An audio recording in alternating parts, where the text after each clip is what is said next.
আবু সাইদকে হত্যার কথা বলে সেখানে একটা ভিডিও দেখালো। হ্যাঁ, খুব স্বাভাবিক, এটা মানুষের সেন্টিমেন্টে লেগেছে যে তাকে পুলিশ গুলি করে মেরেছে।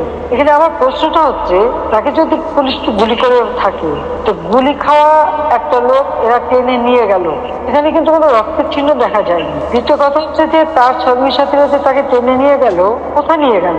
যার গুলি লাগবে তাকে তো সাথে সাথে হাসপাতালে নেওয়ার কথা। হাসপাতালে নেবে, অপারেশন করে বুলেট বের করে তাকে বাঁচাবার চেষ্টা করবে। আবু সাইদকে কিন্তু হাসপাতালে নেয় নাই, নিয়েছিল প্রায় 4-5 ঘন্টা পরে। 4-5 ঘন্টা পরে হাসপাতালে নেওয়ার পর ডাক্তাররা যখন চিকিৎসা করে তখন সে মৃত্যুবরণ করে।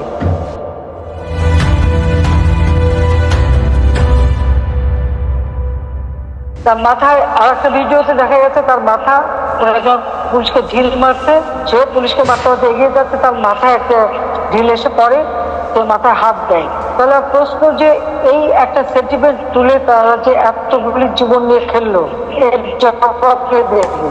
আমরা যে জুডিশিয়াল কমিটি করেছিলাম এই হত্যা করতে, আজকে